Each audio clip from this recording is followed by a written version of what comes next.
একটি পত্রক দেওয়া আছে, আপনারা নিজেদের নাম ওর মধ্যে রেখে যখন ভোজনে যাবেন নিজের আর আসনের মধ্যে ছেড়েই যেতে পারবেন। আর না হলে ওটা নিয়ে আপনাদের অসুবিধা ভোজনের সময় হতে পারে। আপনারা আপনাদের সুবিধা মতো নিজের আসনে ওই ব্যাগ রেখে যেতে পারেন।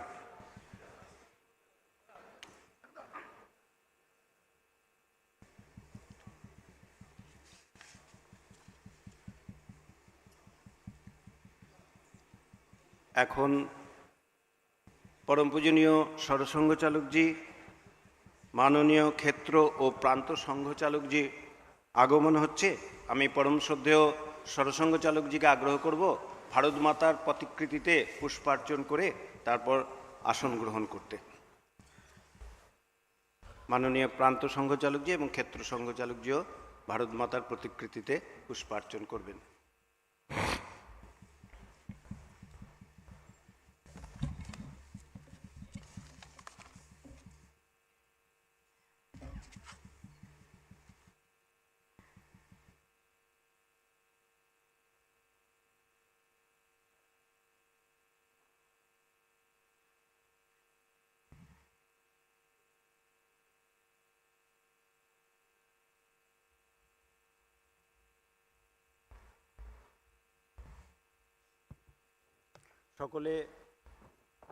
সকলে নিজের আসন গ্রহণ করবেন।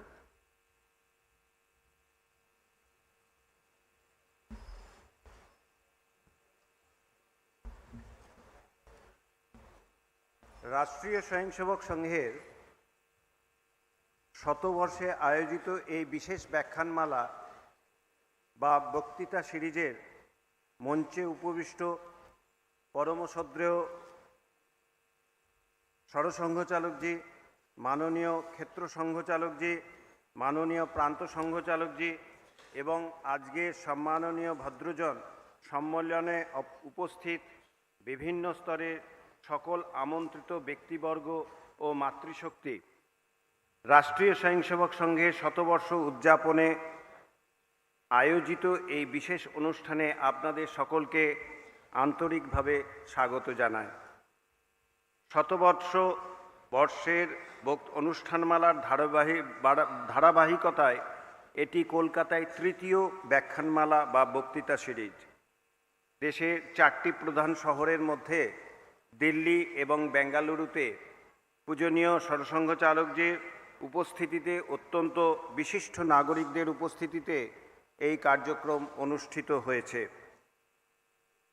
আজ কলকাতায় এবং এরপর মুম্বাইয়ে এই কার্যক্রম অনুষ্ঠিত হবে। আজকের ব্যাখ্যানমালা বা বক্তৃতা সিরিজে রাষ্ট্রীয় স্বয়ংসেবক সংঘের পরম শ্রদ্ধেয় সরসংঘচালকজি ডক্টর মোহন রাও ভগবতজি আমাদের মঞ্চে উপবিষ্ট আছেন। আমি তার পরিচয় করিয়ে দিচ্ছি।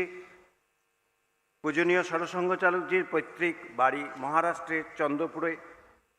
1974 সালে ভেটেরিনারি সায়েন্স অর্থাৎ পশু চিকিৎসা বিজ্ঞানে স্নাতকোত্তর ডিগ্রি অর্জনের পর তিনি সংঘের প্রচারক বের হন। প্রথম দিকে মহারাষ্ট্রের বিভিন্ন দায়িত্ব পালন করার পর বিহার ও ঝাড়খণ্ডের ক্ষেত্র প্রচারক হিসেবে দায়িত্ব পালন করেন। অখিল ভারতীয় কার্যকারিণীর বিভিন্ন দায়িত্ব পালনের পর 2000 থেকে 2009 সাল পর্যন্ত সংঘের মাননীয় সরকার্যবাহের দায়িত্ব পালন করেছেন। 2009 সাল থেকে শ্রদ্ধেয় মোহনজি সংঘের ষষ্ঠ পরম পূজনীয় সরসংঘচালকের দায়িত্ব পালন করছেন এবং আমাদের মার্গদর্শন করছেন। ব্যাখ্যানমালার এই কার্যক্রমে পূজনীয় সরসংঘচালকজির সাথে মঞ্চে উপবিষ্ট আছেন ডক্টর জয়ন্ত রায়চৌধুরী। তিনি দক্ষিণ 24 পরগনা সোনারপুরের বাসিন্দা।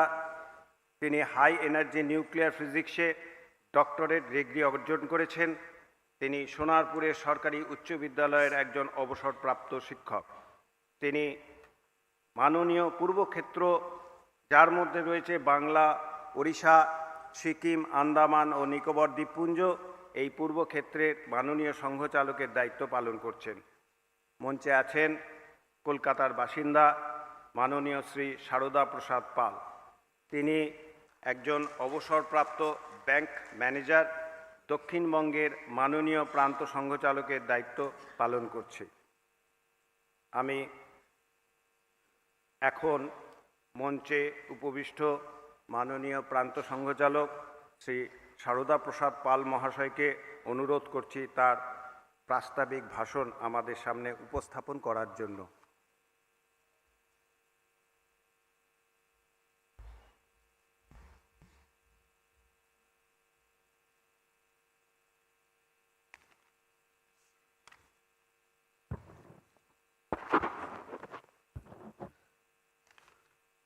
নমস্কার। মঞ্চে উপবিষ্ট পরম পূজনীয় সরসংঘ চালকজি, মাননীয় ক্ষেত্র সংঘ চালকজি, প্রেক্ষাগৃহে উপস্থিত সংঘের অন্যান্য অধিকারীবৃন্দ, জীবনের নানা ক্ষেত্রে সাফল্যের শীর্ষে পৌঁছেছেন এই রকম সজ্জনবৃন্দ, উপস্থিত মাতা ও ভগিনীগণকে জানাই হার্দিক অভিনন্দন ও স্বাগত। স্বাগত, সুস্বাগতম।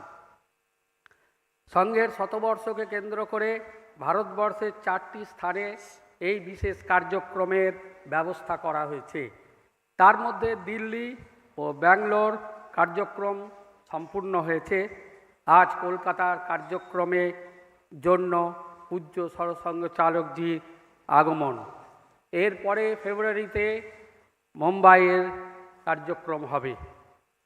গত 1925 সালে শুরু হয়ে শতবর্ষ সম্পূর্ণ করার কালেও সংঘ এক এবং অবিভাজ্য। শুধু তাই নয়, শুরু হওয়ার সময় সংঘের যা সিদ্ধান্ত, যা লক্ষ্য এবং যা কার্যপদ্ধতি ছিল আজও তা অপরিবর্তিত। ব্যক্তি নির্মাণের মাধ্যমে রাষ্ট্র নির্মাণ, এই মন্ত্রে দীক্ষিত হয়ে স্বয়ংসেবকরা নিজ জীবনে রাষ্ট্রকে সর্বোপরি স্থান দিয়েছে। গত 100 বছরে চলার পথ কিন্তু কুসুমাস্তীর্ণ ছিল না, বরং কণ্টকাকীর্ণ মার্গেই সংঘ বিস্তার লাভ করেছে। উদাহরণস্বরূপ তিনবার শুধু সংঘকে নিষিদ্ধ করা হয়েছে তাই নয়, প্রচুর স্বয়ংসেবকদের জীবন পর্যন্ত বলিদান দিতে হয়েছে। অনেক স্বয়ংসেবকের পরিবারকে অত্যাচার, নিপীড়নের সম্মুখীন হতে হয়েছে। এই সব সহ্য করেও আজ সমুদ্র হিমালয়ে স্বয়ংসেবক কণ্ঠে ধ্বনিত হচ্ছে ভারত মাতার জয় হোক। সংঘ প্রতিষ্ঠাতা প্রাতঃস্মরণীয় ডাক্তার কেশব বলিরাম হেডগেওয়ারজি ডাক্তারি পড়তে কলকাতায় এসেছিলেন স্বাধীনতা সংগ্রামের অগ্নিযুগে। সেই জন্য বাংলার ভূমি তার প্রেরণাস্থল। 1939 সালে বাংলায় সংঘ কাজ আরম্ভের সাথে সাথে অনেক বিরোধের সম্মুখীন হতে হয়েছে, ফলে প্রচুর স্বয়ংসেবকদের জীবনও চলে গেছে। দেশ বিভাজনের সময় হিন্দুদের রক্ষার জন্য স্বয়ংসেবকরা বুক চিতিয়ে সংঘর্ষ করেছে। এমনকি সেই সময় যে হিন্দু শরণার্থী কাতারে কাতারে এসে আমাদের এখানে পৌঁছেছিল, তাদেরকে সহায়তা করার জন্য স্বয়ংসেবকরা আজ আমরণ তপস্যা করেছে। স্বয়ংসেবকরা 1971 সালেও যখন শরণার্থীরা এসেছিলেন, তাদেরকে যথাবিহিত আর সাহায্য করেছিলেন বাস্তুহারা সহায়তা সমিতির নামে। এই বর্ষ কেবল সংঘ শতবর্ষই নয়, এর সাথে সাথে ভারত মাতার বীর বলিদানী সন্তানদের অন্যতম ভগবান বিরসা মুন্ডার 150তম বলিদান বৎসর আমরা জনজাতি গৌরব দিবস হিসাবে পালন করছি। এই বছর হিন্দ কা চাদর, সচ্চে পাতশাহ নবম গুরু তেগ বাহাদুরজির বলিদানের 350 বছর। সম্পূর্ণ সমাজের সাথে সংঘ এটি স্মরণ করছে। এবছর আমাদের রাষ্ট্রগীত বন্দে মাতরম মন্ত্রেরও 150 স্বয়ংসেবকরা কাশ্মীর থেকে কন্যাকুমারী জুড়ে এই উৎসব পালন করছে। আজ কলকাতায় আপনাদের সাথে নিয়ে পূজ্য সরসংঘ চালকজির সান্নিধ্যে এই কার্যক্রম করতে পেরে আমরা আনন্দিত ও গর্বিত। আমাদের দেশের এই মহান পরম্পরার উত্তরসূরি হিসাবে সমস্ত পূর্বজদের স্মরণ করে এবং ভারত মাতার চরণে প্রণাম জানিয়ে আমার বক্তব্য শেষ করার আগে আপনাদের আরও একবার স্বাগত ও অভিনন্দন জানাই। ভারত মাতা কি জয়।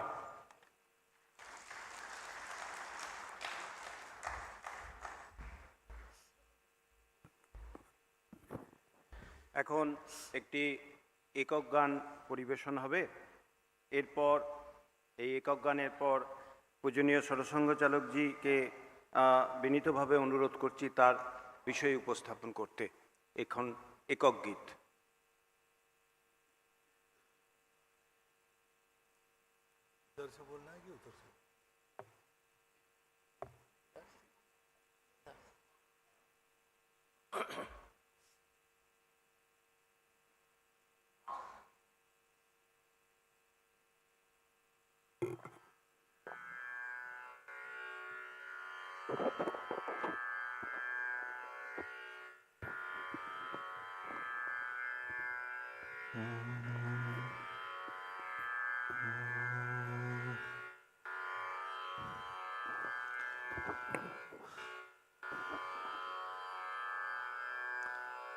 জননী তোমার অতীত কাহিনী চিত্ত ভরিয়া স্মরণ করে, তব সন্তান সে মহাবীত্ত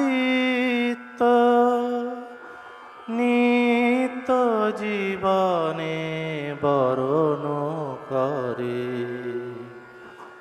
জননী তোমার অতীত কাহিনী চিত্ত ভরিয়া স্মরণ করে, তব সন্তান সে মহাবীত্ত নিত্য জীবনে বরণ করে। জননী তোমার অতীত কাহিনী। হে আমার দেশ, যেদিন তোমার বৈভবময় ভাণ্ডারদার, হে আমার দেশ, যেদিন তোমার বৈভবময় ভাণ্ডারদার অবারিত ছিল বিশ্বজনার সকল কামনা পুরাণ তরে, তব সন্তান সেই গৌরব নিত্য জীবনে বরণ করে। জননী তোমার অতীত কাহিনী চিত্ত ভরিয়া স্মরণ করে, তব সন্তান সে মহাবীত্ত নিত্য জীবনে বরণ করে। জননী তোমার অতীত কাহিনী। হিন্দু কীর্তি সিন্ধু মথিত অমৃত ভাণ্ড হাতে, বাহির বিশ্বে তব বীর সুত তোমার আশিস মাথে। হিন্দু হিন্দু কীর্তি সিন্ধু মথিত অমৃত ভাণ্ড হাতে বাহির বিশ্বে তব বীর সুত তোমার আশিস মাথে ছড়ায় পড়িল যেদিন বিশ্ব জয়ের ভাবনা ভরে সে মহাদিনের মহা ইতিহাস চিত্ত ভরিয়া স্মরণ করে জননী তোমার অতীত কাহিনী চিত্ত ভরিয়া স্মরণ করে তব সন্তান সে মহাবীত্ত নিত্য জীবনে বরণ করে জননী তোমার অতীত কাহিনী বলি সিংহল জবদ্বীপের প্রান্তর মাঝে ওঠে কত মঠ কত মন্দির কত প্রস্তরে ফুল ফোটে বলি সিংহল জবদ্বীপের প্রান্তর মাঝে ওঠে কত মঠ কত মন্দির কত প্রস্তরে ফুল ফোটে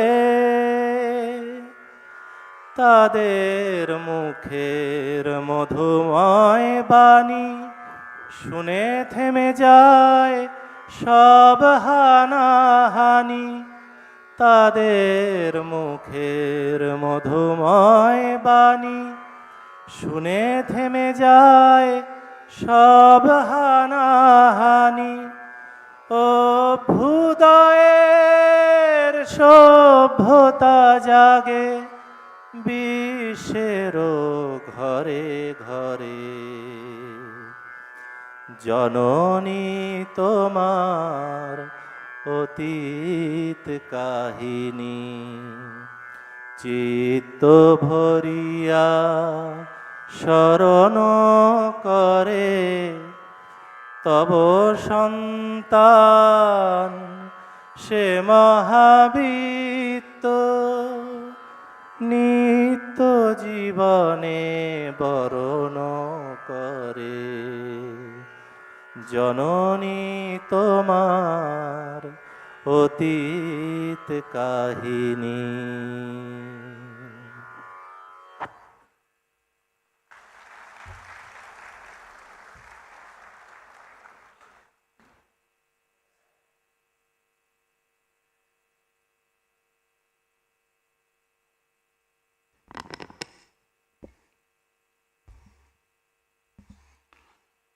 माननीय क्षेत्र संघ चालक जी, माननीय प्रांत संघ चालक जी,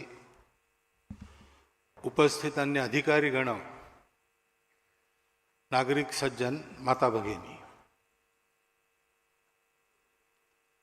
जिसे प्रस्तावना में कहा गया ये कार्यक्रम देश में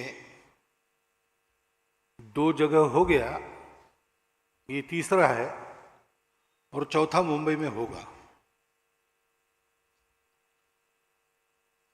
क्योंकि 100 वर्ष के कार्यक्रम का विचार करने जब हम लोग बैठे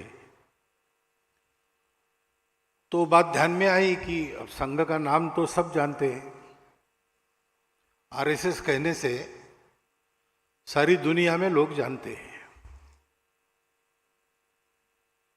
लेकिन संघ क्या है, क्यों है और क्या कर रहा है इसकी जानकारी नहीं है। नाम को जानते हैं, काम को नहीं जानते। संघ के हितैषियों में भी ठीक ठीक जानकारी नहीं है। अब ऐसी जानकारी होने की आवश्यकता तो रहती ही है।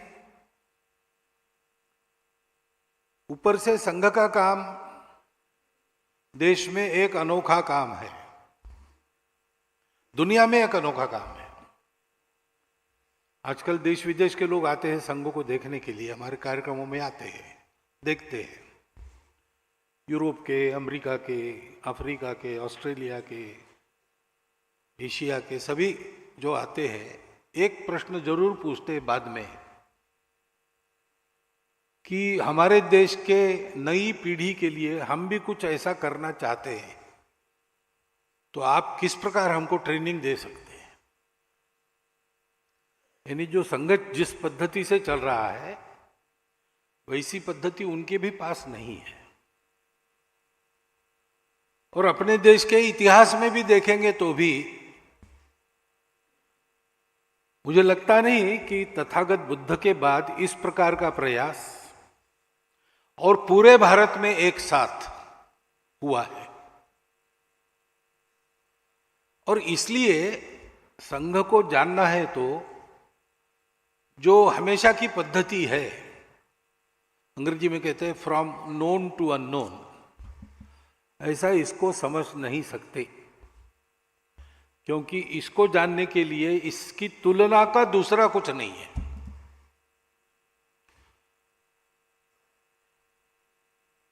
ऐसा अपने यहां सुभाषित है रामायण में, गगनम गगनाकारम सागरम सागरोपमा। आकाश कैसा है? आकाश के जैसा ही है, उसके लिए दूसरा कंपेरेबल नोन उपलब्ध नहीं है, इसलिए आकाश आकाश जैसा है, सागर सागर जैसा है। राम रावण योर युद्धम राम रावण योरिव। राम रावण का युद्ध कैसा है वो उसके जैसा वैसा वही है, दूसरा नहीं है। ऐसे संघ के बारे में भी ये वस्तु स्थिति है कि संघ के जैसा दूसरा संगठन नहीं है। और इसलिए संघ को जानना है तो तुलना करते हैं तो गलतफहमी होती है। हम लोग संचालन करते हैं गणवेश में, उसको देखकर अगर आप सोचने लगे कि एक पैरामिलिट्री ऑर्गेनाइजेशन है तो वो गलत हो जाएगा। इतनी सारी सेवा करते हैं स्वयंसेवक, 1,30,000 से ऊपर छोटे बड़े सेवा प्रकल्प संघ के स्वयंसेवक विभिन्न संगठनों के माध्यम से देश भर में बिना सरकार का पैसा लिए चलाते हैं। अब कोई भी कह सकता है कि संघ एक सर्विस ऑर्गेनाइजेशन है, तो गलती होगी। संघ के स्वयंसेवक आज विभिन्न संगठनों में काम कर रहे हैं, तो कुछ लोग पॉलिटिक्स में भी है और सत्ता में भी है। इसलिए बहुत लोगों की ये प्रवृत्ति रहती है कि संघ को बीजेपी के द्वारा समझना, तो बहुत बड़ी गलती होगी। संघ को समझना है तो संघ को ही देखना पड़ता है, और देख के समझ में न आने वाला संघ है, वो अनुभव करना पड़ता है। क्योंकि आखिर देखने वाला भी अपनी अपनी दृष्टि से देखता है, और ऊपर से जो दिखता है वो कैसा है। एक मित्र, उसका दूसरा मित्र वो दृष्टिहीन था, वो बैठा था, ये मित्र जा रहा था, तो इसने ध्यान समझ में आया उसके कि ये अपना मित्र जा रहा है। उसने बुलाया, कहाँ से आ रहे हो? तो मित्र ने कहा कि भोजन के लिए गया था। तो सूरदास ने कहा कि भोजन के लिए क्या खा के आए? उसने कहा पायस खा के आया। तो इसने पूछा पायस क्या होता है भाई?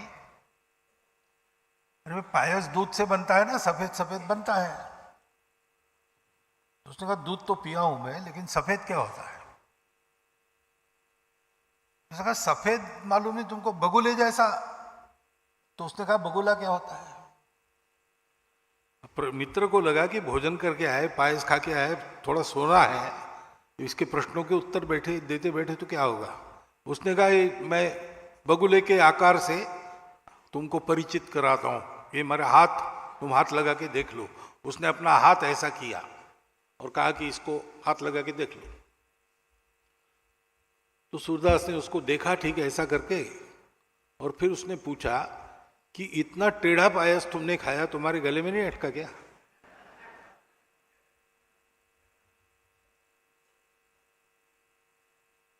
और फिर संघ के बारे में गलत नैरेटिव्स देने वाले भी लोग हैं, सरासर झूठ देने वाले भी लोग हैं। संघ का तो कोई शत्रु है नहीं, परंतु संघ के बढ़ने से अपने स्वार्थ के दुकान बंद हो जाएंगे ऐसा जिनको लगता है, वो उसके बारे में उल्टी सीधी बातें करती रहती है। और अब हम बड़े हैं तो हमको सब लोग सुनते हैं, लेकिन पहले हमको नहीं सुनते थे। उसके कारण ही लगातार जो कुप्रचार चला है, उसके चलते भी कई प्रकार की गलतफहमियां रहती है। उसके कारण ऐसा डर मन में बैठ जाता है कि यहां जाना कि नहीं जाना, इसलिए भी वो गलतफहमियां ठीक होती नहीं। कुल मिलाकर नतीजा ये होता है कि संघ के बारे में नाम जानते हैं, काम नहीं जानते। इसलिए हमने 2018 में दिल्ली में एक प्रयोग किया था। दिल्ली के जो बुद्धिधर्मी लोग हैं उनमें से चुनकर 2000 लोगों को बुलाया, 1700 आए। 2 दिन व्याख्यान हुए, 1 दिन प्रश्नोत्तर हुआ। तो उसका अच्छा परिणाम हुआ, यानी संघ के बारे में जो गलतफहमियां थी वो दूर हो गई। इन सब लोगों को संघ का बनाना ऐसा तो उद्देश्य था नहीं, आज भी नहीं है। संघ को अपना मानना कि नहीं मानना, अच्छा मानना कि नहीं मानना, ये तो मानने वाले का विषय है, उसका अधिकार है, वो कुछ भी मान सकता है। लेकिन वो जो भी माने वस्तु स्थिति के आधार पर माने, नैरेटिव्स के आधार पर, सेकेंडरी सोर्सेस के आधार पर कुछ कल्पना कर ले, ये ठीक नहीं है। तो सबको संघ के बारे में वस्तु स्थिति बताने का काम हो गया। और इसलिए इस बार भी सोचा गया कि पिछले बार एक ही जगह ये कार्यक्रम किया था, अभी और नए लोगों को बुलाएंगे और इस कार्यक्रम को देश के 4 बड़े नगरों में 4 दिशाओं में करेंगे। तो प्रवास का क्रम ऐसा बन गया कि 2 दिन का समय था नहीं, या एक ही दिन में वो 3 दिन का पूरा काम आपको और मुझे मिलकर करना है। संघ के बारे में सब अपने विचार थोड़ा अलग रखकर हम संघ को प्रत्यक्ष अनुभव करें, लेकिन अनुभव करने के लिए भी इतनी आश्वस्ति चाहिए कि हाँ भाई, ये अनुभव करने लायक, परीक्षा करने लायक बात है। उसके लिए जितनी आवश्यक जानकारी है वो मैं आपको देने वाला हूं। संघ का प्रारंभ क्यों हुआ, किस लिए हुआ, तो एक वाक्य में उसका उत्तर हम दे सकते हैं। संघ की प्रार्थना के अंत में रोज हम कहते हैं, भारत माता की जय। विश्व में भारतवर्ष की जय जयकार हो, भारतवर्ष विश्व गुरु बने।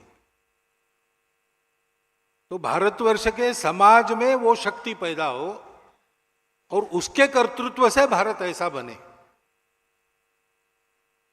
और विश्व गुरु बने तो बनने वाला भारत ही रहे। क्योंकि भारत केवल भूगोल नहीं है, भारत एक स्वभाव का नाम है, भारत एक परंपरा का नाम है। तो वो परंपरा, वो स्वभाव कायम रखते हुए भारत विश्व का गुरु फिर से बने, इसके लिए भारतवर्ष के समाज को तैयार करने का काम संघ है। संघ किसी राजनीतिक उद्देश्य से नहीं निकला, संघ किसी की स्पर्धा में नहीं चला है, संघ किसी परिस्थिति के प्रतिक्रिया में नहीं शुरू हुआ और न ही संघ किसी के विरोध को मन में लेकर खड़ा हुआ। यह संघ हिंदू समाज के संगठन, उन्नति और संरक्षण के लिए चला है।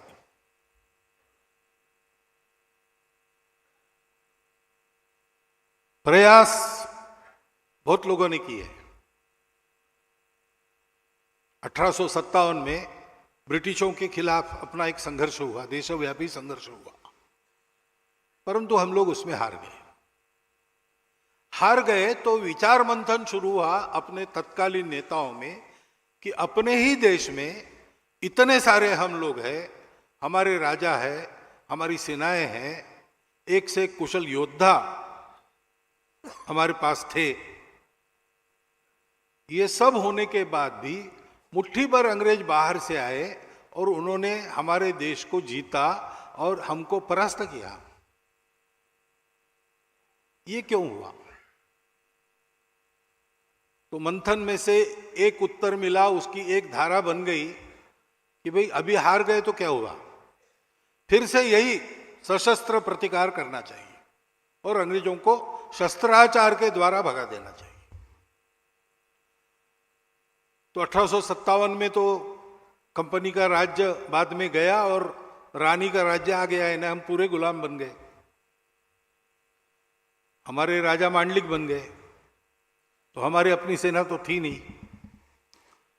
तो फिर क्रांतिकारक गतिविधि के रूप में तब से जो चला है, शस्त्राचार के द्वारा विदेशी आक्रमकों को खदेड़ देने वाला प्रवाह, वो सुभाष बाबू के 1945 में अंतर्धान होने के बाद ही समाप्त हुआ।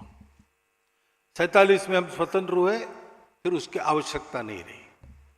स्वातंत्र्य वीर सावरकर जैसे लोगों ने 60 के दशक में अभिनव भारत नामक उनकी जो क्रांतिकारी संस्था थी, उसका बाकायदा समापन किया। लेकिन इस अल्पावधि में लगभग 90 वर्षों में उस धारा ने हमको ऐसे दैदीप्यमान महापुरुष दिए, ऐसे चरित्र दिए, जिनका कीर्तन करके आज भी हमको जीवन में प्रेरणा मिलती है। दूसरा एक विचार रहा कि भाई लड़े तो हम उस समय, लेकिन सेना लड़ी, राजा लड़े, समाज तो अपने घर में बैठा था। ऐसा नहीं कि समाज स्वतंत्रता के विरुद्ध था, समर्थन तो था, लेकिन इसमें हमको कुछ करना होता है ये उसको पता नहीं, क्योंकि आधुनिक राजनीति की उसको समझ नहीं है। और इसलिए राजनीतिक जागृति भारतीय जनता की आवश्यक है। और इसलिए इंडियन नेशनल कांग्रेस को माध्यम बनाकर अपने तत्कालीन नेताओं ने उसको राजनीतिक जागृति का और स्वतंत्रता के संघर्ष का एक हथियार बना दिया। और उसके चलते भारत में व्यापक जन जागृति हुई। क्रांतिकारकों की धारा के साथ साथ आंदोलन की धारा इधर से चली, और ये जो सारी जनता जागृत हुई, वो जो करती रही उस समय वो देश के लिए करती रही। जो आंदोलन में थे, जेल में जाना पड़ा, लाठी खानी पड़ी, वो किया। जो नहीं कर सकते थे उन्होंने ऐसे सत्याग्रही के शिविरों में उनके भोजन की व्यवस्था की। आदमी चरखा भी चलाता था, देश के लिए चलाता था। चरखा चला चला के लेंगे स्वराज लेंगे। चरखा चलाने से स्वराज मिलेगा ऐसा नहीं है, लेकिन सामान्य आदमी अपने जीवन में जीता था और कहता था कि मैं जी रहा हूं, देश के लिए जी रहा हूं। मैं देख रहा हूं मेरा जीना देश के छोटे मोटे काम में आए। सेतु बंधन में बड़े बड़े पत्थर लाने वाले वानर भी रहे, लेकिन एक गिलहरी सा एक रेती का कण में झाड़ू हुआ। इस भावना से समाज जागृत हुआ, और इन दोनों प्रयासों का सुपरिणाम हमको स्वतंत्रता मिली।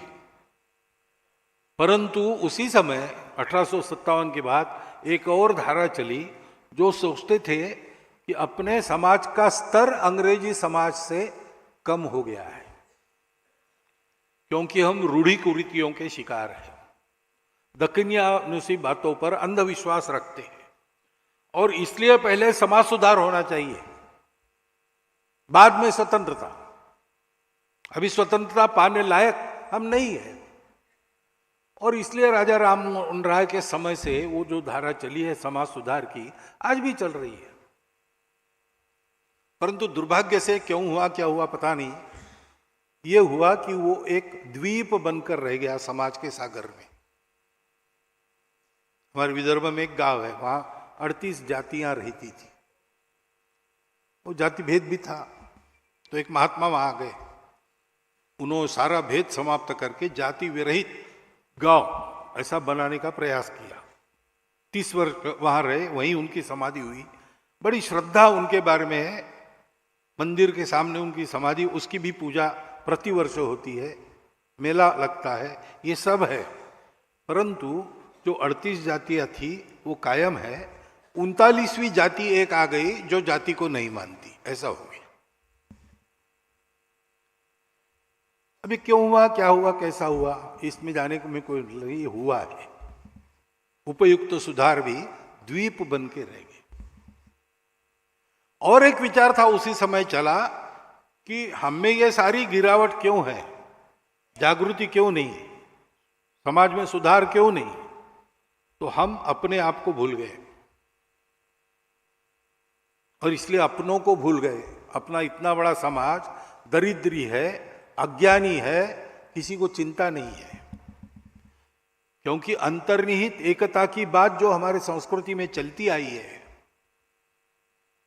सर्वम खलु इदम ब्रह्मम, घट घट में राम, वो हम भूल गए, अपने मूल को भूल गए। इसलिए अपने मूल की ओर वापस चलो। और दो प्रमुख नाम तो लेने ही पड़ते हैं उस धारा को उल्लेख करने समय।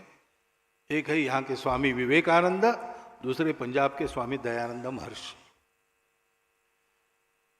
स्वतंत्रता के आंदोलन के काल में 1857 के बाद और स्वतंत्र भारत में भी आज तक जो बहुत सारे कार्य चले हैं, उन कार्यों की प्रेरणा कहीं ना कहीं इन दो में से किसी महापुरुष में निहित है। परंतु वो भी धारा, वो भी आज भी चल रही है, अच्छा चल रहा है, परंतु समाजव्यापी नहीं हुआ। संघ के जो संस्थापक थे डॉक्टर हेडगेवार, वो इन चारों धाराओं में काम करके कार्यकर्ता के नाते उन कार्यों का प्रत्यक्ष अनुभव ले चुके थे। डॉक्टर हेडगेवार के जीवन में दूसरा उद्देश्य नहीं था, उनको देश का ही काम करना था, क्योंकि जन्मजात देशभक्त थे। चौथी प्राइमरी स्कूल में, चौथी के क्लास में विक्टोरिया रानी का राज्यारोहण समारंभ हुआ, तो अंग्रेजों का साम्राज्य जहां जहां था, भारत में भी था, सर्वत्र हुआ, सरकारी संस्थानों में, स्कूलों में भी हुआ, इनके भी प्राइमरी स्कूल में हुआ। और उस समय मिठाई बांटी गई जैसे बांटते हैं, तो इन्होंने ये मिठाई फेंक दी कचरे में। तो शिक्षकों ने पूछा क्यों फेंकी भाई, बच्चे हो, मिठाई नहीं खाते हो? तो कहा ये तो मिठाई नहीं, जहर है। हमारे राज्य को निकालकर अपना झंडा गाड़ने वाले परकीय लोगों की रानी का राज्यारोहण हमारे लिए शोक दिन है, उत्सव का दिन नहीं है। और उसके उपलक्ष्य में जो मिठाई आई है वो हमारे लिए जहर है। ये बचपन में उनकी प्रवृत्ति थी। तो बचपन से ही अनाथ हो गए। 11 साल की आयु में उनके माता और पिता दोनों एक ही दिन 1 घंटे के अंतर में मर गए। प्लेग चल रहा था नागपुर में, तो बीमार रोगियों की सेवा का काम दोनों करते थे। सेवा करते करते इनको भी प्लेग हो गया। 1 दिन की बीमारी में एक ही दिन 1 घंटे के अंतर में दोनों चले गए। तो बड़ा दरिद्रता में जीवन जीना पड़ा। लेकिन प्रवृत्ति ऐसी होने के कारण स्वाभिमान पूर्वक अपना जीवन जीते हुए पहले 10वें क्लास में अपना स्थान उन्होंने कायम रखा, और देश के लिए जो चल रहा था उन सब बातों में वो सक्रिय रहते थे। नागपुर में वंदे मातरम आंदोलन का नागपुर के विद्यालयों में संगठन उन्होंने किया। और जब ये स्कूल के इंस्पेक्टर आए स्कूल में तो उनका स्वागत वंदे मातरम की घोषणाओं से हुआ। तो अंग्रेज सरकार जागरूक हो गई, उनके कान खड़े हो गए, उन्होंने नागपुर के सब विद्यालय बंद कर दिए और पता लगाना शुरू किया कौन है इसके पीछे। नागपुर के उस समय के नामवर बड़े नेता जो थे वो तो थे ही पीछे से, परंतु जिनके हाथों ये काम हुआ वो डॉक्टर हेडगेवार और उनकी एक टोली थी। लेकिन उसका पता नहीं लगा, 4 महीने तक स्कूल बंद रहे, छानबीन चलती रही, पता कुछ नहीं लगा। तो फिर एक नॉमिनल अपॉलॉजी के साथ विद्यालय शुरू करना ऐसा शुरू हुआ कि बच्चे आएंगे, गेट पर हेडमास्टर खड़े रहेंगे, अंदर आते हुए प्रत्येक बच्चे को पूछेंगे गलती हुई ना, मुंडी हिलाना, मुंडी हिलाया तो प्रवेश। स्कूल शुरू हो गए, लेकिन 2 लोगों ने इतना भी करने से इनकार कर दिया। उसमें एक डॉक्टर हेडगेवार थे। स्वप्न में भी हम हमारे माता को वंदन करना, वंदे मातरम करना ये गलत है ऐसा कह नहीं सकते, तो हम माफी कैसे मांगेंगे? हम विचार ही नहीं कर सकते मुंडी हिलाने का। तो रस्टिकेट हो गए। ऐसे विद्यार्थियों के लिए उस समय राष्ट्रीय विद्यालय रहते थे, वहां पर उन्होंने प्रवेश लिया, उसको भी अंग्रेजों ने बंद कर दिया। तो निजी तौर पर परीक्षा में बैठे और फर्स्ट क्लास में पास हो गए। इसलिए नागपुर के नेता ने सोचा कि ये बड़ा होनहार बालक है, संघर्षशील है, कष्ट सहन करने की आदत है और सबसे अधिक बात इन्हें प्रामाणिक है, इसको कलकत्ता डॉक्टरी पढ़ने के लिए भेजेंगे। तो उन्होंने चंदा करके थोड़ी सी व्यवस्था करके डॉक्टर साहब को यहाँ कलकत्ते में नेशनल मेडिकल कॉलेज में प्रवेश दिलवा दिया। यहाँ आना और फीस वीस का प्रबंध हो गया, खाना और रहने का प्रबंध नहीं था। तो उधर के 2 विद्यार्थी यहाँ एक लॉज में रहते थे, उनके पलंगों के बीच में अपनी पट्टी बिछाकर वो सोते थे। और भोजन का टिफिन 3-4 लोगों का आता था, उसमें इनका भी भोजन निकल जाता था। ऐसे कुछ दिन करना पड़ा उन्हें। परंतु भेजा इसलिए नहीं था कि केवल डॉक्टर बनेंगे, भेजा इसलिए डॉक्टरी तो बहाना था। यहां अनुशीलन समिति थी, उस समय क्रांति कार्य का सारा समन्वय अनुशीलन समिति से के द्वारा होता था। तो उससे संपर्क करना ये काम उनको दिया गया। और पश्चिम भारत में क्रांति कार्य का श्री गणेश करना, उन्होंने दोनों काम अच्छे किए। डॉक्टरी भी 4 साल के बाद फर्स्ट क्लास में पास हो गए और महाराष्ट्र यानी राजस्थान से आंध्र तक के इलाके में क्रांतिकारकों को बसाना, उनकी व्यवस्था करना, शस्त्र आदि पहुंचाना, योजना बनाना, ये सारा संगठक का काम उन्होंने किया। लेकिन वो विफल हो गया आंदोलन। आंदोलन विफल हो गया तो डॉक्टरी पढ़ने के बाद उन्होंने प्रतिज्ञा ली थी अनुशीलन समिति के प्रवेश में, जो प्रतिज्ञा लेनी पड़ती थी काली माता के मूर्ति के आगे कि इस जन्म में देश का ही विचार करूंगा, मेरा अपना करियर वगैरह सारी बातें अगले जन्म के लिए। तो उनको एक नौकरी चलकर आई थी बर्मा में, 3000 रुपया महीना उस समय की। लेकिन उन्होंने प्रिंसिपल को कह दिया कि मुझे पैसा कमाना नहीं है, मैं देश का काम करने वाला हूं। नागपुर में आए तो चाचा जी ने विवाह के बारे में पूछा, उन्होंने कह दिया कि ये मेरा विचार नहीं है, मैं देश के लिए ही काम करूंगा, कठिन पथ है, कुछ भी कष्ट सहन कर सकते मैं करूंगा और किसी को मेरे साथ लेकर ये नहीं करूंगा, इसलिए अविवाहित रहना है। प्रैक्टिस नहीं की, अविवाहित रहे। और असहयोग आंदोलन चल रहा था, उसमें गांव गांव गए, भाषण दिए, जागृति की। तो उन पर राजद्रोह का अभियोग चला, सेडिशन। उसमें आंदोलन में बहुत लोगों पर अभियोग चलते थे, लेकिन तय ये था कि सजा भुगतना, बस डिफेंस नहीं देना कोर्ट में। लेकिन इन्होंने कहा कि मैं डिफेंस देता हूं क्योंकि और एक भाषण मेरा होगा। और उस समय जनता और पत्रकार भी रहते थे कोर्ट में, तो मुझे प्रचार का और एक मौका मिलेगा। तो उनका भाषण जो डिफेंस का था उन्होंने शुरू यहां से किया कि न्यायाधीश साहब मुझे ये बताओ कि किस कानून के तहत अंग्रेज लोग यहां आकर भारत पर राज्य कर रहे हैं। स्वतंत्रता तो प्रत्येक मनुष्य का जन्मसिद्ध अधिकार है, ये सारी दुनिया मानती है। तो कोई कानून है क्या अंग्रेज हम पर राज कर रहे? नहीं है। और इसलिए अंग्रेजों का राज्य इल्लीगल है, आपका कोर्ट इल्लीगल है, आप भी इल्लीगल जज हो। मैं आपके अधिकार को मानता ही नहीं हूं।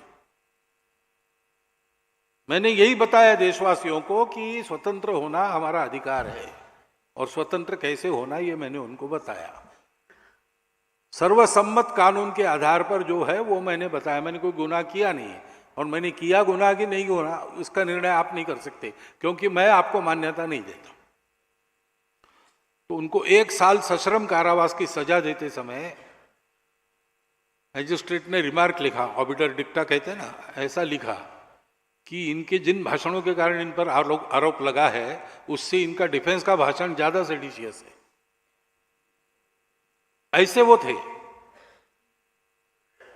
और इसलिए इन सब प्रकार की धाराओं में वो सक्रिय थे। स्वयं अध्ययन चिंतन भी करते थे। और इन सभी धाराओं में जो धुरीण लोग उस समय काम करते थे, इन सब से उनकी भेंट भी होती थी, चर्चाएं भी होती थी। लोकमान्य तिलक, महात्मा गांधी, वीर सावरकर, सुभाष बाबू, भगत सिंह, राजगुरु, मदन मोहन मालवीय, ऐसे अनेक लोगों से उनकी बातें होती। सुभाष बाबू से भी। उसमें से उनको एक बात ध्यान में आई कि मेरा अध्ययन और चिंतन मुझे जो बता रहा है वही एक बात सबके मन में है। और वो बात क्या है कि सबको लगता था कि देश की एक समस्या उठाकर उसको ठीक करने के लिए हमने अपना जीवन लगा दिया, और इसलिए ये समस्या कभी न कभी ठीक हो जाएगी। परंतु समस्या फिर से नहीं आएगी, इसकी गारंटी क्या है? क्योंकि स्वतंत्रता की ही बात करें तो अंग्रेज कोई हमको गुलाम बनाने वाले पहले नहीं थे। उसके पहले सीमा के पार से इस्लाम का आक्रमण आया, 500 साल तक सारे देश में आसाम छोड़ के, और उन्होंने अपना खेल खेला। उसके पहले शक थे, उसके पहले कुषाण थे, उसके पहले सिकंदर था, उसके पहले हूण आए थे। अंग्रेज तो 8वें थे। तो बार बार कोई आता है, दूर से आता है, हमसे बर्बर है, हमसे श्रेष्ठ नहीं है, मुट्ठी भर लोग रहते हैं, और हम जो दुनिया में सबसे अमीर, सबसे पराक्रमी, सबसे नीतिमान, श्रेष्ठ तत्वज्ञान के धारण करने वाले हमको जीत लेते हैं, गुलाम बनाते हैं। और ये बार बार होता है, एक बार नहीं। तो अब की स्वतंत्रता तो मिल जाएगी, परंतु मिलने के बाद टिकेगी कैसे? कोई दूसरा आके हमको गुलाम तो नहीं करेगा। ये भीति सदा रहेगी, क्योंकि ये अपने समाज में स्वार्थ और भेद है। तो स्वार्थ भेद रहित एक समाज हमारा बन जाए, और इसके चलते अनुशासनहीनता, अज्ञान वगैरह सारे दोष है, तो कुछ गुणवत्ता बन जाए, तभी ये होगा कि समस्या फिर से नहीं आएगी। हम काम कर रहे हैं, अभी के लिए उपाय हो जाएगा, परंतु हमारा काम पूरा तब होगा जब ये काम हो जाएगा। समाज की एकता, समाज की गुणवत्ता, ये किसी को करना चाहिए, क्योंकि हमने यहां समय लगाया, हमको दूसरा समय नहीं है, फुर्सत नहीं है। तो फिर डॉक्टर हेडगेवार ने सोचा कि अगर ऐसा है और सब बड़े बड़े लोग इतने बड़े कामों में लग गए, तो सबके काम को पूर्ण करने वाला ऐसा ये काम कैसे करना मैं प्रयोग करता हूं।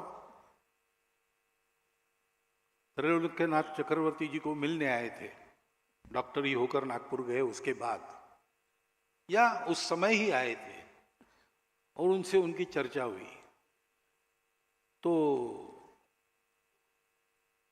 यही चर्चा हुई कि ऐसा कुछ करना पड़ेगा, और डॉक्टर हेडगेवार ने उनको कहा कि दादा मुझे लगता है कि ये काम मुझे ही करना पड़ेगा। से 10 साल उन्होंने प्रयोग किए और फिर 1925 के विजयादशमी में राष्ट्रीय स्वयंसेवक संघ की स्थापना की घोषणा की। मैं ये इसलिए बता रहा हूं कि जो पहले मैंने कहा, संघ कंपटीशन नहीं है, संघ रिएक्शन नहीं है, संघ अपोजिशन नहीं है, संघ अचीवमेंट के लिए भी काम नहीं करता। Sangh has come to fulfil, not to destroy. ये बात पहले समझ लेनी पड़ेगी, क्योंकि आज कोई भी सार्वजनिक काम चलता है तो लोग पहले सोचते कि क्यों कर रहा है, कुछ पाना होगा, किसी के साथ स्पर्धा होगी, यही सोचते हैं। संघ के जन्म में ये कुछ भी कारण नहीं है, बस डॉक्टर हेडगेवार के हृदय की व्यथा, देश की दुर्वस्था, संघ बन फूट निकली, हृदय की व्यथा संघ बन फूट निकली, ऐसा हम वर्णन करते हैं एक गीत में। ऐसे संघ शुरू हुआ। डॉक्टर हेडगेवार ने जो अनुभव किया उसके आधार पर उन्होंने कहा कि संपूर्ण हिंदू समाज का संगठन करना है। और संपूर्ण समाज संगठित होना मुश्किल बात है, होता नहीं। आज ही अपनी संख्या अगर 142 करोड़ है, हिंदू कहने वाले 100 भी माने जाए, 100 करोड़, तो 100 करोड़ तो एक संगठन में आएंगे नहीं, कभी संभव नहीं है और उचित भी नहीं है। परंतु ऐसे लोग रहते हैं जिनका बाकी लोग अनुकरण करते हैं। महाजनों येन गतस्स पंथा, ऐसा अपने यहां कहा है, गीता में कहा है, यद्यदाचरति श्रेष्ठ तत्तदेवेतरो जना। तो समाज के श्रेष्ठ जन जो करेंगे उसकी फैशन बनती है, उस वातावरण में समाज अपने आचरण का परिवर्तन करता है। तो गांव-गांव में, गली गली में ऐसे समूह हो कार्यकर्ताओं के जो स्वयं शुद्ध चरित्र है, जिनके जीवन में बिल्कुल स्वार्थ नहीं, समाज से जिनका नित्य और जीवंत संपर्क है, और उनको देखकर समाज अपना आचरण कैसे करना है तय करता है। ऐसा देशव्यापी कार्यकर्ताओं का समूह चाहिए। ऐसा समूह खड़ा करने के लिए ऐसे व्यक्तियों का निर्माण करना पड़ेगा। व्यक्ति निर्माण के द्वारा देशव्यापी कार्यकर्ताओं के समूह के अभिसरण से वातावरण, उस वातावरण में सामाजिक परिवर्तन, समाज का संगठन, इसी को हम कहते हैं लोक संग्रह। अच्छा शब्द वो है, लोक संपर्क, लोक संस्कार, और फिर संस्कारित लोगों के अच्छे कार्य में योजना, इसको लोक संग्रह कहा गया है। उन्मार्गगामी नहीं होने देना, लोगों को सन्मार्गगामी बनाना। इसलिए वो किए बिना केवल नेताओं के भरोसे, पार्टियों के भरोसे, किसी विचार के या किसी नीति के भरोसे, अवतारों के भरोसे देश बड़ा नहीं होता। ये तो बहुत है, अपने आप हो गए एक से एक। किसी देश को इतना बड़ा सौभाग्य नहीं मिला, हमको मिला है, लेकिन बार बार हमको इस अवस्था का सामना करना पड़ता है, क्योंकि ये सब सहायक होते हैं, ये कारण नहीं बनते। कारण तो सामान्य समाज की एकता और गुणवत्ता होती। किसी ने कहा था अपने देश में, मैंने सुना है कि बाबू जयप्रकाश इस्राएल गए, वहां का सारा वातावरण देखा उन्होंने, और ऐसे ही बोलते बोलते कह दिया कि हमारे देश में ऐसा कब होगा। तो वहां के व्यक्ति ने कहा कि आपके देश में युवा लोग कौन से गाने गाते हैं मुझे बताओ, तब मैं बताऊंगा कब होगा। समाज की गुणवत्ता, समाज की एकता के कारण देश का भाग्य परिवर्तन होता है। और समाज का आचरण अगर ऐसा एकतापूर्ण, गुणवत्तापूर्ण बनाना है तो व्यक्तियों का निर्माण और व्यक्तियों के यानी कार्यकर्ताओं के देशव्यापी समूह का निर्माण, ये करना पड़ेगा। और इसलिए संपूर्ण हिंदू समाज का संगठन ये लक्ष्य लेके संघ निकला है, किसी के विरोध में नहीं। हिंदू समाज को संगठित करना है यानी बाकी लोगों का विरोध करना, ऐसा नहीं है। आप सब लोग मॉर्निंग वॉक वगैरह करते होंगे, कुछ व्यायाम करते होंगे, आपको व्यायाम करता हुआ देखकर कोई आकर अगर आपको पूछेगा कि किसको पीटने के लिए आप अपना शरीर बना रहे हो, तो आप क्या बताएंगे? अरे भाई, व्यायाम करना, शरीर को स्वस्थ रखना, ये स्वाभाविक बात है। संगठित अवस्था ही समाज की सहज अवस्था है। वो नहीं है तो उसको करना है। वो आड़े वक्त में काम आती है, मारपीट में भी काम आती है, बात अलग है, लेकिन उसके लिए नहीं करते ये। ऐसे हिंदू समाज का संगठन क्यों? क्योंकि हिंदू समाज ऐसा है जिसको संगठन की आवश्यकता है। पूजनीय गुरुजी को पूछा गया प्रेस कॉन्फ्रेंस में पहले प्रतिबंध के बाद, एक पत्रकार ने पूछा कि मेरे गांव में एक भी मुसलमान, एक भी ईसाई नहीं है, तो मेरे गांव में शाखा का क्या काम है? गुरुजी ने कहा कि भैया तुम्हारा गांव छोड़ दो, पूरे दुनिया में एक भी मुसलमान, एक भी ईसाई नहीं होता तो भी अगर हिंदू समाज ऐसे कटा बटा होता तो उसको संगठन करने के लिए हम काम करते ही करते। सर्वेशाम अविरोधेन, ऐसा काम है। अपने आप को बचाकर चलना, ये तो करना ही पड़ता है। बस कुछ संघर्ष हुआ तो उतना ही होता है, बाकी नहीं। फिर हिंदू क्यों कह रहा, आप सबको क्यों नहीं करते? ऐसा लोग पूछते हैं कि उसका पहला कारण यह है, इस देश के लिए उत्तरदायी समाज हिंदू समाज है। इस देश का जो भी भला बुरा होता है, जो अपने आप को हिंदू नहीं कहते उनको कोई नहीं ज्यादा पूछेगा, लेकिन जो अपने आप को हिंदू कहता है उसको कोई नहीं छोड़ेगा। सब लोग उसको पूछेंगे तुम्हारे देश का तुमने क्या किया, क्योंकि ये हिंदुओं का देश है परंपरा से। देश कोई आज का नहीं है, ये सनातन काल से चलता हुआ देश है। भारत नाम बड़ा पुराना है, आज का नहीं है। अंग्रेजों के आने के बाद हम एक राष्ट्र बने, ये गलत बात है। 1940 तक इसको कोई नहीं मानता था, सब लोग मानते थे भारत सनातन कालों से सनातन काल से चलता आया हुआ राष्ट्र है, एक राष्ट्र है। योगी अरविंद ने तो कहा ही है उत्तरपाड़ा के भाषण में। लेकिन रजनी पामे दत्त, कम्युनिस्ट पार्टी के फाउंडर मेंबर जो थे, उन्होंने 1932 में पुस्तक लिखी। 1972 में उसको रिवाइज किया गया। आज भी ये बात उसमें लिखी हुई मिलती है। उन्होंने अंग्रेजों को कहा कि आपको लगता है कि आपके आने के कारण हमको ये डेमोक्रेसी वगैरह सारी चीजें मिली, ये आपकी गलत बात है। आप नहीं होते तो भी हमारे वेदों के भरोसे हम ये सब कर लेते। अब ये हमारे वेद कब से है भाई? सबसे प्राचीन साहित्य है दुनिया का, हमारा देश तब से है। तब से इस देश की एक विशेषता को देखकर इसको भारत कहा गया है। ये सब लोग ज्ञान साधना में और प्रकाश की साधना में रत रहते हैं। तमसो मां ज्योतिर्गमय, इस प्रयास में ये सब लोग रहते हैं और इसलिए ये भारत है। और दूसरी बात है कि केवल इस देश के लोग हैं जो सभी विविधताओं को स्वीकार करते हैं, उसका सम्मान करते हैं, रास्तों को लेकर झगड़ा नहीं करते कभी भी। कहते हैं कि सब रास्ते एक ही जगह मिलेंगे। रुचि नाम वैचित्र्यात रुजु कुटिल नाना पथयुताम नृणाम एको गम्यस्त्वमसि प्रण पयसाम अर्णवैव। रुचि प्रकृति के कारण टेढ़े मेढ़े सीधे साधे अनेक प्रकार के रास्ते होते हैं, लेकिन मनुष्यों को भगवान की ओर ही जाना है। जैसे कहीं पर पड़ेगा पानी तो जाएगा सागर में।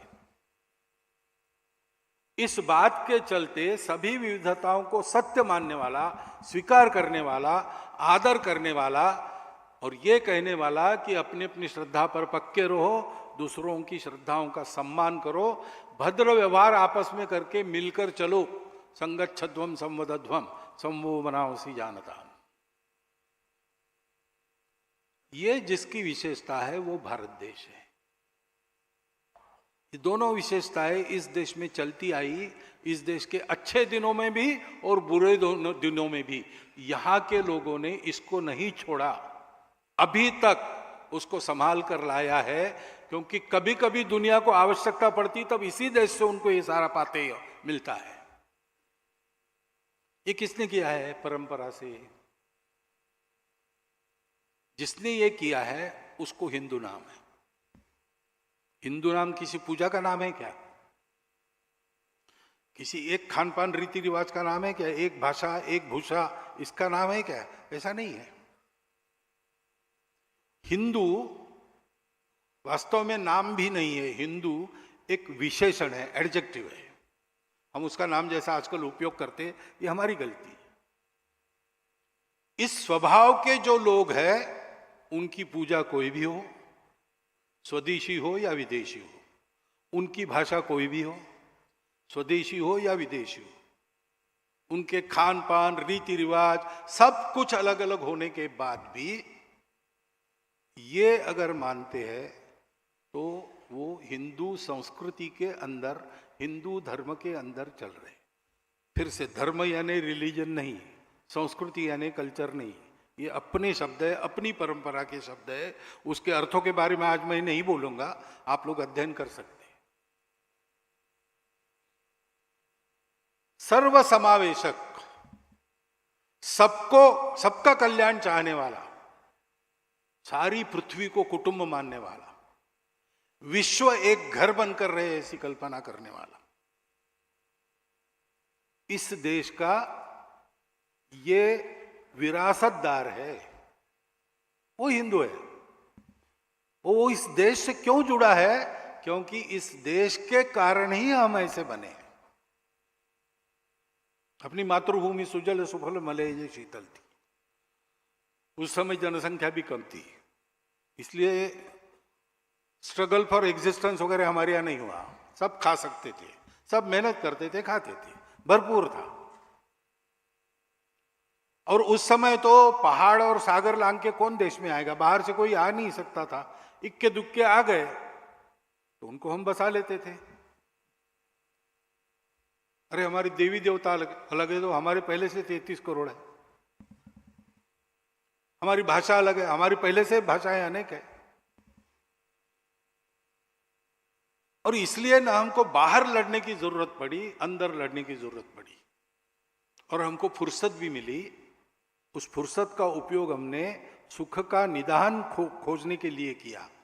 दुनिया बाहर खोज के रुक गई, हम अंदर खोजते चले गए, तो हमको बात मिली, यूनिटी ऑफ एग्जिस्टेंस, सारा अस्तित्व एक है और हम सब लोग उस अस्तित्व के अंग हैं। हमारी सारी विविधता उस एकता से निकली है, उसी का आविष्कार है, उसी का श्रृंगार है। ये हुआ और इसलिए ये मातृभूमि हमारी, इसने हमको अन्न पानी पोषण तो दिया, रहने के लिए आसरा दिया। इतना ही नहीं, हमको संस्कार भी दिया जैसे माता देती है। इसलिए भारत माता है, उसको माता मानकर पुत्र भाव से उसकी सेवा करने वाला वो हिंदू है। और ये केवल मैं भाषण में बोल रहा हूं ऐसा नहीं, अपना हजारों वर्षों का इतिहास देख लीजिए। इस धर्म संस्कृति के मूल्यों के लिए, उनको सरसाने के लिए, उनको सुरक्षित रखने के लिए खून पसीना हमारे पूर्वजों ने बहाया है। उन्हीं का सारे भारत में आदर है। वो किसी प्रांत के रहने वाले थे, किसी भाषा के बोलने वाले रहे, किसी पूजा को मानने वाले रहे, लेकिन इसमें जिन्होंने अपना जीवन खर्चा किया उनके बारे में भारत में सर्वत्र सम्मान है। पूर्वजों से, क्योंकि उन्हीं का रक्त हम में आज भी खेल रहा है। विज्ञान कहता है कि अखंड भारत के इंडो ईरानियन प्लेट पर जो मानव समूह आज है, उसका डीएनए 40,000 वर्षों से समान डीएनए है। हम समान पूर्वजों के वंशज हैं। हमारी यह मातृभूमि है, इसके सिवाय हमको दुनिया में दूसरी गति नहीं। भावनिक विचार कीजिए या वास्तविक विचार कीजिए, भारत की प्रतिष्ठा दुनिया में हमारी प्रतिष्ठा है, भारत की सुरक्षा दुनिया में हमारी सुरक्षा है। व्यावहारिक बात है बिल्कुल। और ये विश्व धर्म, विश्ववारा संस्कृति, जिसको आज हिंदू धर्म, हिंदू संस्कृति कहा जाता है, वास्तव में जो मानव धर्म और मानव संस्कृति है, उसको सारी दुनिया को समय पर देने के लिए ये एक उद्देश्य मन के पीछे रखकर कुछ बोल सकते हैं, कुछ बोलते हैं, कुछ जानते हैं, कुछ अबोध है, लेकिन सबके मन के अंदर ये बात छुपी है। किसी को भी पूछिए भारतवर्ष में जीना क्यों है, वो तो बताएगा कि जीते जीते भगवान मिल जाए, जन्म जन्म का चक्कर समाप्त हो जाए। अरे भाई वो ठीक है, मरने के बाद होगा, लेकिन जीवन तो जीवन भाई देखो, साईं इतना दीजिए जामे कुटुंब समाए, मैं भी भूखा ना रहूं, साधु भी भूखा ना जाए। सारे भारतवर्ष में सब लोग बोले, करते होंगे नहीं करते होंगे आज, लेकिन मान्यता अभी भी नीचे से ऊपर, गरीबों से अमीरों तक, किसी भी जाति में, प्रांत में, कहीं भी जाइए, यही है। और इसलिए ये हिंदू राष्ट्रीयता है, ये हमारा हिंदू राष्ट्र है। इस दृष्टि से देखेंगे तो भारतवर्ष में आज कौन हिंदू नहीं है? भारतवर्ष में सब हिंदू है। बस कुछ हिंदू है जो कहते हैं हाँ गर्व से कहो हम हिंदू हैं, कुछ हिंदू है जो कहते हैं भाई गर्व क्या करना, हिंदू तो हम हैं और रहेंगे। कुछ हिंदू कहते हैं भाई हिंदू हम हैं लेकिन पूछो मत, और मैं जोर से नहीं बोलूंगा, तुमको प्राइवेटली बताऊंगा हूं करके। क्यों? कुछ भय है उनको, स्वार्थ है, क्या पता नहीं। और कुछ हिंदू है जो भूल गए, अब धीरे धीरे उन्होंने याद करना शुरू किया है, लेकिन वो याद न करे, उनको भूल पड़े उसकी, इसके भी प्रयास हो रहे हैं। भारत को बड़ा करना यानी इन बातों का बड़ा होना है। यह विश्व धर्म फिर से विश्वव्यापी हो जाए, ये विश्ववारा संस्कृति सबके आचरण में आए, दुनिया को चाहिए। आज दुनिया इन बातों के लिए तरस रही है, देगा भारत ही, ये सबको पता है। भारत को उसके लिए तैयार होना है, और भारत को तैयार होना है तो ये सब काम करने पड़ेंगे। ये सारा विचार जो मैंने बताया कोई संघ ने थोड़ी सोचा है, ये अपना सनातन विचार है, चलता आया है, सब ने उसका बखान किया है, सब ने भारत की इस एकता को इस प्रकार से ही माना है। आप किसी भी अपने नेता का वक्तव्य, पुस्तक देख लीजिए, पुरानी गांधी जी का हिंद स्वराज देख लीजिए, सुभाष बाबू का तरुणेर प्रश्न देख लीजिए, सब लोगों ने कहा है। 1940 तक ये मान्यता थी सबकी, 40 में विश्व की राजनीति बदल गई है, उसके चलते अपने अपने सुविधा का स्वर प्रत्येक ने पकड़ा, उसके कारण मतभेद है और कुछ नहीं है। और अब विस्मृति हो गई हम क्या थे, परंतु यह सत्य है, इस सत्य को लेकर संघ चल रहा है, इसमें कोई समझौता नहीं है। संपूर्ण हिंदू समाज का संगठन करने की जो कार्य पद्धति है वो संघ की अपनी खोज है, डॉक्टर एडगेवार की खोज। बहुत सीधी सरल पद्धति है, घंटा भर आओ, जैसे आप अपने लिए व्यायाम करते हो तो राष्ट्र के लिए योग्य बनने का 1 घंटे का व्यायाम है, उसको संघ की शाखा कहते हैं। सारी बातें भूल जाओ, आटे दाल के भाव भूल जाओ, राजनीति भूल जाओ, भेद भूल जाओ, स्वार्थ भूल जाओ, सब कुछ भूल जाओ। मातृभूमि, हमारे पूर्वजों का गौरव, मातृभूमि की भक्ति के गीत, पूर्वजों के गौरव के गीत, और अपने देश के भाइयों के साथ वो कौन है, क्या है, कौन सी भाषा बोलते हैं, कितना पैसा, कुछ न सोचते हुए ये मेरे अपने भारत माता के पुत्र भाई है, इस नाते उनके कंधे से कंधा मिलाकर, कदम से कदम मिलाकर चलो, उनके साथ मातृभूमि की मिट्टी में खेल खेलो। 1 घंटा सब भूल के देश का चिंतन, देशवासियों का चिंतन, ये करने का ट्रेनिंग लो। ये करते समय सबको साथ लेकर चलना, सबके साथ चलना, इसका स्वभाव बनाओ। और ऐसा ये ट्रेनिंग लेते लेते उर्वरित समय में अपनी रुचि क्षमता समय के अनुसार समाज के हित का कोई भी काम चुनकर उसमें अपना समय दो, अपनी संपत्ति दो, जितनी दे सकते हो, तन मन धन पूर्वक इसमें लग जाओ और प्रामाणिकता से लग जाओ।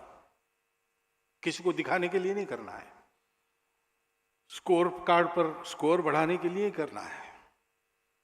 ये मेरा कर्तव्य है, मैं इस राष्ट्र का पुत्र हूं, राष्ट्रीय हूं, भारत माता का संतान हूं, मेरे अपने लोग हैं, मेरा अपना समाज है इतना बड़ा, उसको ठीक करना मेरा काम है। जैसे मेरे घर को ठीक रखना मेरा काम है, इसे ये भी मेरा काम है। इसको ठीक रखूंगा तो घर भी ठीक रहेगा, मैं भी ठीक रहूंगा। घर और मैं ठीक रहेंगे, लेकिन ये बिगड़ गया तो सब कुछ मटिया मिट हो जाएगा। इसका अनुभव हम लेते हैं। ये करना है, 1 घंटा व्यायाम, उसके बाद ही तो कर रहे, धीरे धीरे बढ़ रहा है। पहले समझ में नहीं आता था लोगों को इससे क्या होगा, अब समझ में आ रहा है। तब जो लोग कहते थे कि इनको छोड़ने वाला नहीं, हवा में डंडे घुमाते हैं, बेकार, इनको ध्यान मत दो। आज वो लोग कहते रहे सावधान रहो इनसे, छोटा भी बालक आ गया, नहीं नहीं नहीं, क्या, अरे आगे बहुत बड़ा हो जाता है।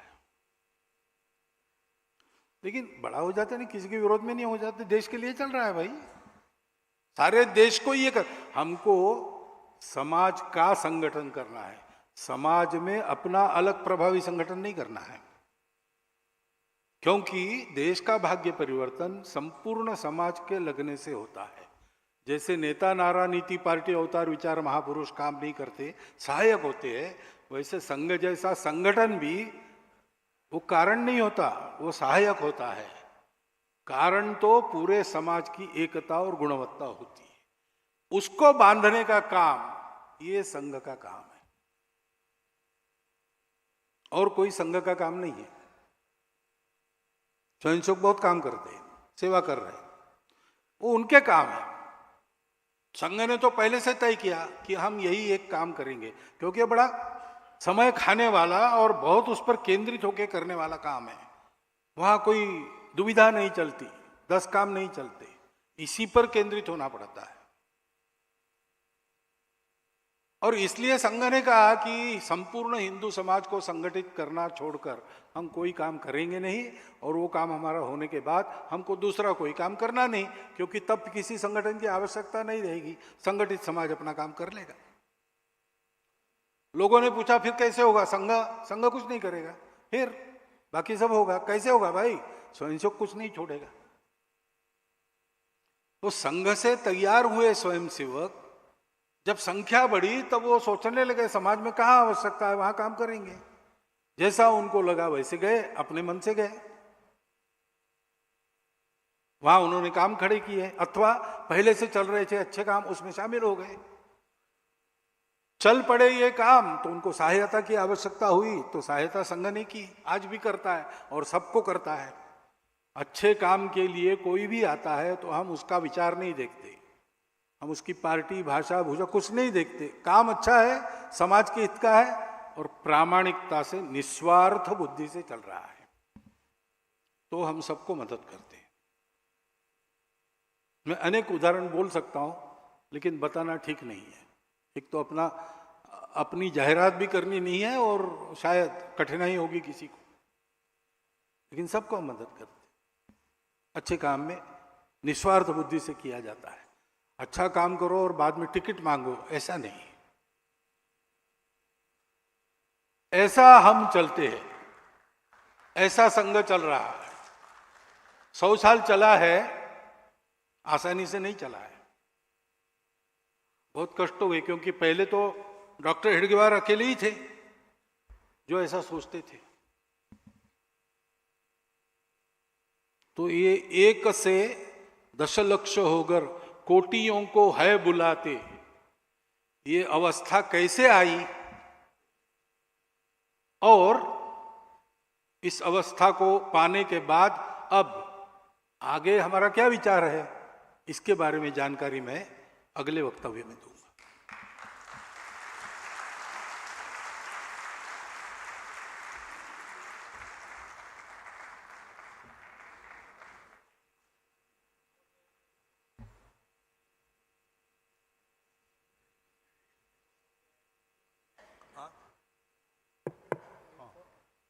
প্রথম পর্যায়ের সভা এখন শেষ হচ্ছে।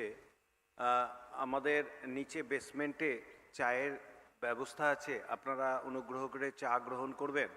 কয়েকটি বিষয় একটু বলে রাখছি যে এখানে পরবর্তী সভা ঠিক পরবর্তী সত্র 11:45-এ শুরু হবে।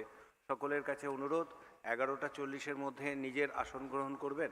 যেরকম বলেছিলাম আরেকবার উল্লেখ করে দিচ্ছি যে আমাদের কোনো প্রশ্ন থাকলে লিখিতভাবে আপনাদের ব্যাগের মধ্যে একটি কোয়েশ্চেনিয়ার আছে, ওর মধ্যে লিখিতভাবে আপনারা প্রশ্ন, সামনে 3টি কলস প্রশ্নপত্র জমা দেবার এবং পেছনে 2টি বাইরেও আছে, সেখানে জমা করতে পারবেন। দুপাশে আর ওয়াশরুমের ব্যবস্থা আছে, বেরিয়ে গিয়ে দুপাশে আমাদের বাইরে কয়েকজন প্রবন্ধক আছেন এবং ভগিনী আছেন, তাদের সহযোগিতা আপনারা নিতে পারবেন। এর পরবর্তী সভা ঠিক 11:45-এ আমরা শুরু করব। সকলে নিজের নিজের আসন ছাড়তে পারেন। নমস্কার। 11:15 तक ही था।